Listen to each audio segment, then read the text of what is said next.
Hey guys, this is Hell Hades. This is a Raid Shadow Legends video. Guys, I'm on the test server today. I'm able to check out the new fragment champion that is dropping today. I was pretty damning of this champion before he's launched. So when I'd seen the original kit, I'm like, this dude looks weak, weaker than Pixneal. But I do need to give him a fair crack. So I'm going to jump on the test server. I'm going to try and test him with the mindset of, will he fit into any end game teams? And also, actually, will he be good for a newer player coming up that needs that kind of support unit? So we're going to test his damage. We're going to test his healing potential. And I think I'm going to throw him into some clan boss stuff as well as a newer player and just see if he can almost like rip off the need for lifesteal gear, which would be pretty big for an account coming up. So here you go, guys. Let's get into OPARDIN CLANFATHER. As soon as the fragment event info drops on the site, we will do, as always, an updated guide on the website, hellhades.com, and we will just kind of give you that steer of what should you be doing on a day-to-day basis if you're going for this guy. So, you know, make sure you check that out. I'll link it down below, the website, and then obviously just go and check it out. Every day, the team just update where should you be focusing your time. If there's some events where you can kind of do two things at once, that'll be kind of listed as well. So as I said, I'm on the test server. I'm able to try this stuff before it goes live. It's a really cool little perk, actually, because it does mean that we can, you know, test out a bunch of different areas of the game. We can get him leveled and booked without spending any actual money and try and help you guys make decisions around, you know, is this worth your time to invest in? We also get to see, and maybe I'll just quickly show this, the other new champs that are on the test server here. So Jingwon, again, they do a good job of the art on these champs. Look at this dude. He's just got like a massive hand stuck to his back. Does he know it's there? That's the question. Has he seen it? Someone sliced it off anyway. So Jingwon, I don't think any of these new champs are particularly great, by the way, in terms of kit. I don't think they've done any like meta changes, but it's cool to have a look at them. Holstring, we played with this guy on stream last night. Could be an interesting finite champ, honestly. Looks pretty cool. There's rumors going around that he's going to be the next login champ after Scion. Again, such a cool job on the visuals. And he's actually got an ability which looks pretty damn sweet. Let me show you quick. So, I mean, it's not like a crazy hitter, but look at the animation on this one. This raid knock it out the park when it comes to this type of stuff. Check this one out. Damn, that's so cool. Like, in terms of animations and stuff in the game, it's so cool. Does it crack people over the head and do tons of damage? No, this guy is built to do damage, and he's doing average damage, but it does look pretty sweet. Who else we got? Danag, Skull Reap. Again, the varicose veins popping all over the place on this guy. Been in the gym perhaps one too many times this week, but looks awesome. Again, the kit, not so much. He's pretty much carrying like his full tent on his back by the looks of it. What a cape. That has got some weight behind it. You know that. That's why his veins are popping. He can't manage the cape. Anyway, he's looking pretty sweet. And then we've got a few epics in the mix as well. Who's the epics? Who's the epics? We've got this little lass. Oh, they told me how to say this last night. Kuno Ichis. I think that was it. Anyway, pretty cool looking champ again. We got the malnourished old Gurkus. I was saying last night, probably went one too many times to dinner with Warmother and only picked up the scraps. Really needs to grab a plate himself. Looks a bit like he's had his head shrunk. Again, cool visuals on these champs. We've got here the blacksmith lady Quillen. Fine looking lass. And I think that is our lot, is it? I think that's the lot. Oh no, one more. Arndolf as well. So looks a bit like Caden with the fat belly. Loves a horse, this guy. Horses on his shield. Horses on his armor. Horses on his badges. He's like that. He's an equestrian. Should be in the Olympics, perhaps not in Raid with his kits. But anyway, that's the new champs. Let's get into the main event then. This new fusion. What's he all about? What can he do for us? So, OPARDIN CLANFATHER. Again, like, looks damn awesome, right? I'm not sure if he feels like a barbarian to me. It really doesn't. I actually think a lot of people nailed it when they said skinwalkers, like, in terms of appearance. And I know that not all goats should go into skinwalkers, but this dude definitely feels like he's an animal, yeah? He doesn't feel like a barbarian to me. But anyway, looks pretty damn sweet. Just so much like cool attention to detail on things like the hammers and stuff. Yeah, really nice. So what's going on with this dude? He's got an A1, which is a double hitter. Each hit has got a chance to drop turn meter. And a 50% goes up to 75 when booked chance of filling his turn meter by a media 5%. Now, this is the only ability in his kit that benefits from accuracy. This reduced turn meter by 5% is the only thing that needs accuracy in his whole kit, which is such a poor design. It's so poor because it's like, I'm not going to put accuracy on this dude for a media 5% turn meter drop, especially when you're on level like 21 to 25 or hard Doom Tower. This becomes 2.5% turn meter drop. It's no point. But the trouble with it is because it's there and it's got a chance to proc even if you don't build much accuracy, you can't really bring him into Bommel, the Griffin, because he's gonna mess your team up. So it's such a weak part of his design because the rest of the A1 is, well, it's weak anyway. I actually feel like change his A1 to be relevant in some way, and we might have ourselves a better champion here. As simple as that. If his A1 did something else, maybe like put continuous heals out there, but like with the crowns or, I don't know, it just had some other mechanic that was useful, then maybe we've got a champ. But this A1 is so weak. His A2 attacks all enemies, so an AoE ability, heals all allies by 10% of this champion's max HP. So you decide how much his heal is going to be every time. It's the same. It's just 10% of whatever you put his healing up to. All of his damage is HP based, so you can actually pump him to like a nice 70 odd K HP level and give yourself a decent heal. Heals all allies under continuous heal buffs by 15% instead. So nice little juicy extra. And you get a bit more through books, but the only thing I really want from books from this guy is the cooldown. I don't care really. There's extra damage. We'll see in a minute when I show you a hit. He doesn't hit that great.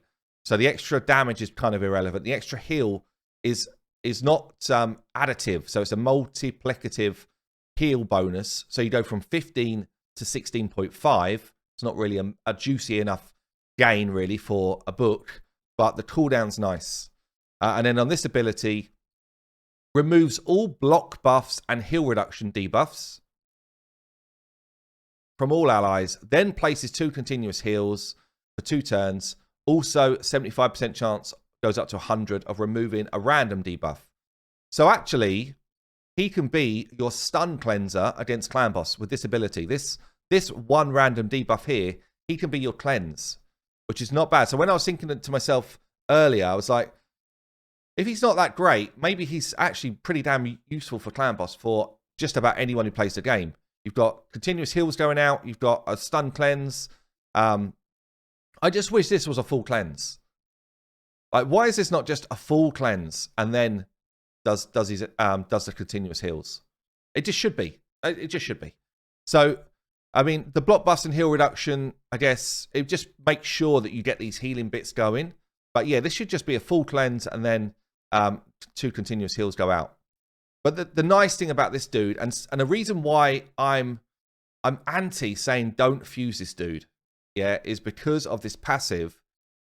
I feel like down the line, when the big brains start working on this, there's going to be some funky comps. Yeah, so each time a continuous heal goes off, basically that ally gets a 5% turn meter fill.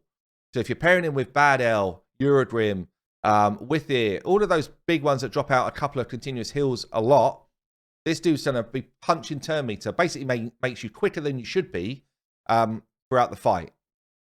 Now, this alone is not strong enough, but when you start to get to the point of, well, I might be able to run a 2-for-1 clan boss team, but only running like a couple of hundred speed instead of the 270 odd you need for a lot of these speeds. All of a sudden, it's like, he gives me a stun cleanse. He gives me loads of speed increase. He might just enable stuff that we're not used to right now. And that's going to be a little bit further down the line when people with a much bigger head and bigger brain than I've got start to work this stuff out. So, but this could be interesting. So let's first show off what he can do in terms of damage. Okay, so I've thrown him into a Savage set, which is going to give me my best damage. We've gone with Helm Smasher as our main mastery. I've kind of gone support tree for extra health here, and then better healing here. And then I've gone for like a straight up, the best hit you're going to do is your first hit type of damage build. Savage gear, so we ignore some defense, nearly 80k health, 100% crit rate, 258 crit damage. So this dude should be smacking in this gear. So I've pretty much set the same build on Magnar here with the same masteries. We've gone Savage gear as well. So we're going to throw Magnar as a well-known high-level nuker in first to see what he does. And then we're going to throw our dude Oparin in straight after and see what he does. So now, as we know, I can't test this level actually because of affinity with Magnar. So we're going to test them both on a void level. We're going to test them both on stage 16. Now, with my test bed, I can't use increased attack. It won't do anything. HP-based champions, you can't boost their damage in a kind of like increased buff type of way. So we're going to go with my normal setup here with a Derp Tuck, my Bad L, my Lydia. We're going to bring someone to increase our crit damage. So we use a Salad to do that. And then we're going to throw in first Magnar. And this is guy who's kind of known for damage. This is what he does. He's in there cranking out big hits. He's probably not got quite as good a gear on as my OPARDIN. So OPARDIN's got a better gear set than this guy, but at least it will give us a good kind of feel for, you know, how does he compare. So let's pump damage into everything we do. Hopefully Mr. Salad doesn't kill everybody. Just use the A3 instead. Right. So slow this one down. Magnar coming in with his AoE hits. Basically doing, with the double hit, about 200k against this wave. About 200k. So let's edit that team out and switch in the new dude. And this is really like, can he hit? If he can't hit, then we forget about the fact that he even does damage. And then we just rely on everything else that he's doing. So can he actually punch a hit similar to a Magnar level? Even if it's not similar to Magnar, it's like, can he punch a hit at all? So we had a 200k from Magnar. Let's see what this guy does on his AoE ability. Slow this bad boy down. It's like 120k. Yeah, so we're talking about basically an absolute noodle of a hit, considering the gear that he's wearing. That is weak. Considering the people he's paired with, considering the gear that he's wearing. Let's check out his A1 as well. That is not what he's all about. He's not going to be coming into your teams and suddenly be the new arena meta nuker. Yeah, it's just not happening. So let's just check out what his A1 looks like. A1, 70k, and it would have been a double hit, so 140. So his A1's actually got a decent amount of multipliers behind it. But that AoE ability has not. Let's change him out of damage gear. Let's get him into being a support role, because he is not going to be hitting for you. That's for sure. Just wondering, maybe his mallets are made of like polystyrene or something. I can't work out how else they would do no damage when you're built like this dude and you've got two massive old mallets, but yet you don't hit. Anyway, what have I done? I've changed him into stalwart gear. I'm going to run him alongside I'm going to go into clan boss, and I think this might be where newer players get the most value out of this dude. I changed him to a War Master build, still with the kind of support tree for healing, and I've gone for like a standard War Master clan boss type of setup on masteries. I've run stalwart set. I've removed everybody's banners because my Great Hall is kind of like, you know, overpowering what most people would get. So I'm trying to bring my account back down to a level which is normal. Stalwart gear on OPARDIN. We've got mixed gear. I've got no healing anywhere else other than OPARDIN for this run. Mixed gear on Razin, making sure that he's got the right speed, the right accuracy to land his stuff, and then some defense. Pretty low HP actually, so we might take a knock. We'll see. I've got my Geo in stalwart gear as well to try and reduce some of that damage coming in. No banner, enough accuracy, just about to land his stuff. He's actually quite quick. I've just literally just removed his banner from what he's normally got. Let me just check his masteries are good. Yeah, that's okay. And then I think we're going to bring in...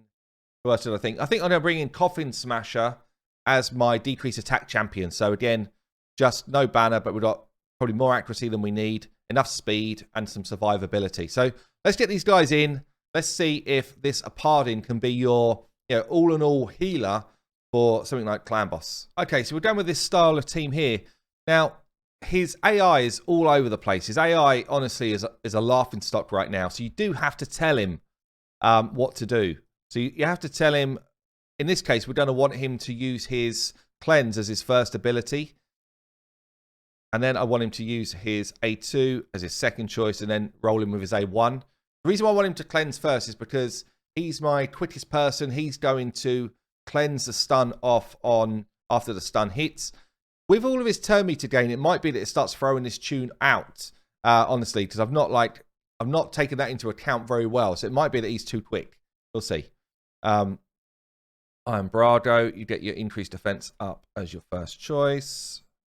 Razin, let's do this as first choice and don't use this. I don't think he does anyway, but let's just make sure. A1s or A2, please. Coffin Smasher, I don't want him to use his A2 because I've got Geo in the mix. I don't want Coffin Smasher to override Geo's burn. And then we're going to say use your burn as your first choice. And I think we're good to go. So this AI selection is actually massive here. OPARDIN without AI selection is literally a joke. Yeah, I tried him on dungeon runs. He does all sorts of stuff, but not anything good. So we should get our heals away straight away. Not that we need them early on. And I guess I'm going to let this run through. Maybe I'll show it through for a couple of turns so we can kind of get a feel for what's going on. I mean, if you had a second person in here that had a cleanse ability, then you could, or if you had block debuffs, you could cleanse the second hits with things like the AoE decreased speed and then have someone else cleanse the stun. That way he would work on different affinities. But the stun will go off. Getting some retribution stuff going on here. We get a cleanse away there. See that? And then we're away. So that's the idea of this dude. I think you can have him as your cleanse champion for Clan Boss really well. And then he's also going to be your major healer, which means that you actually don't need to bring lifesteal gear on your team. And I used to run Bad L for this back in the day.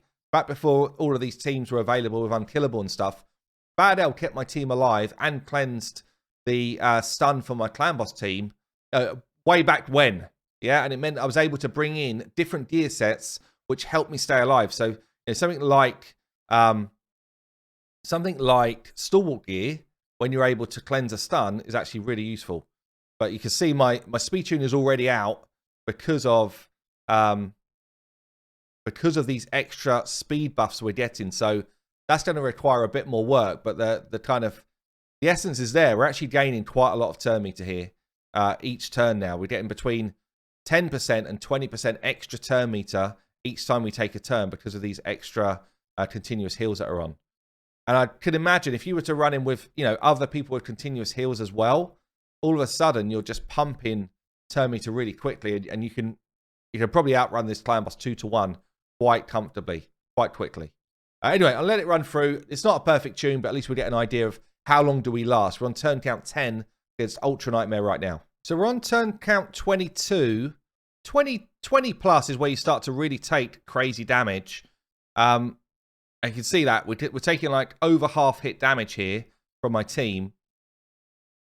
Because the turn meter is kind of a bit all over the place, he's going to be difficult to tune for the average player like me.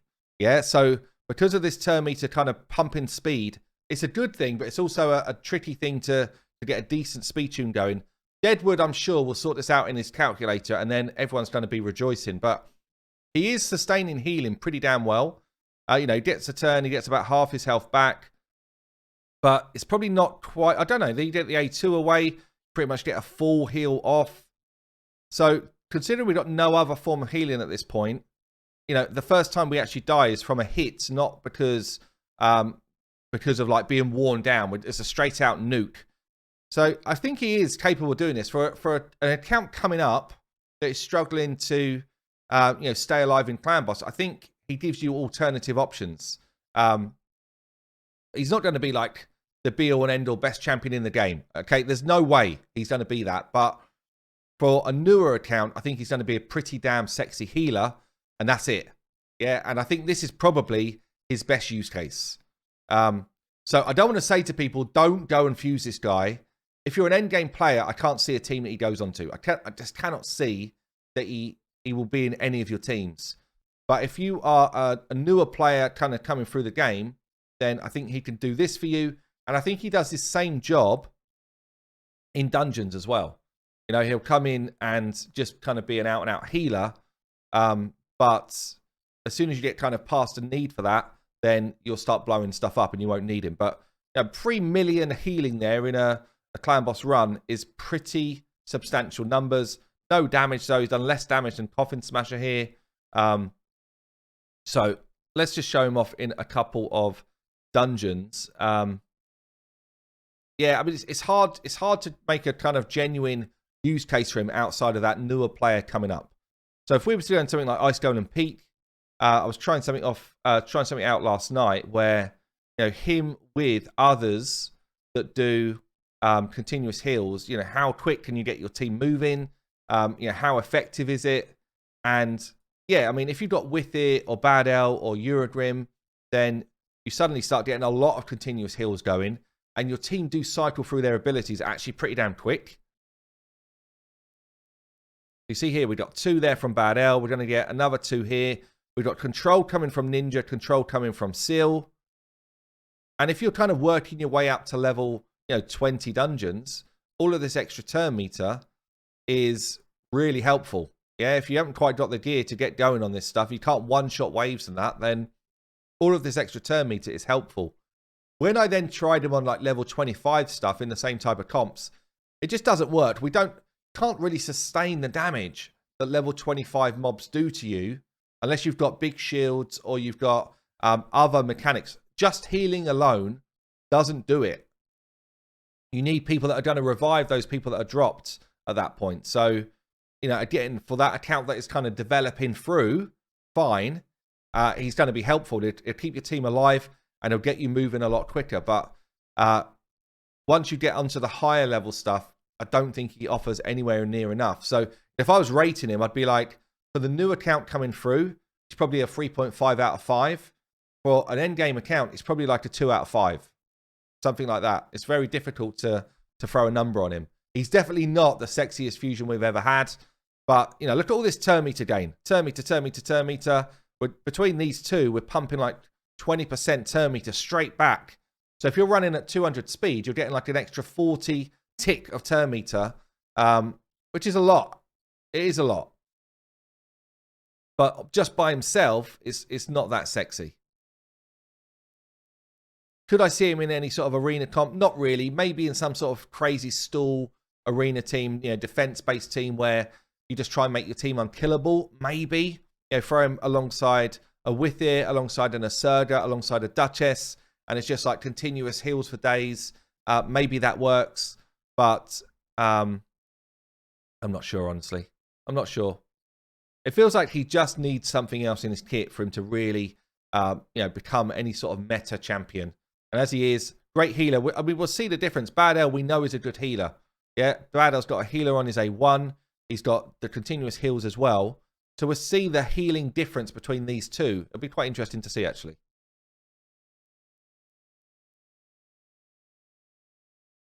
Because he's got that big heal on his A2 as well as the continuous heals. So him and Bad L should be pretty well matched. We've also got Seal doing healing in this comp. Let's see what's going on between them. So Bad L did 1.1 mil. OPARDIN did 1 mil. So slightly worse than Bad L for healing. And then Seal came in with still 0.5 mil just from her passive. So kind of gives you a feel for, you know, Seal's doing half of this guy's healing. And she brings a shed load more. A shed load more. Yeah, that's the difference we've got. So look, relatively weak. But for a new account coming up, could give you some help. Especially, I feel like, in Clan Boss. There you go, guys. I've been Hell Hades. What are you saying? I'll see you later.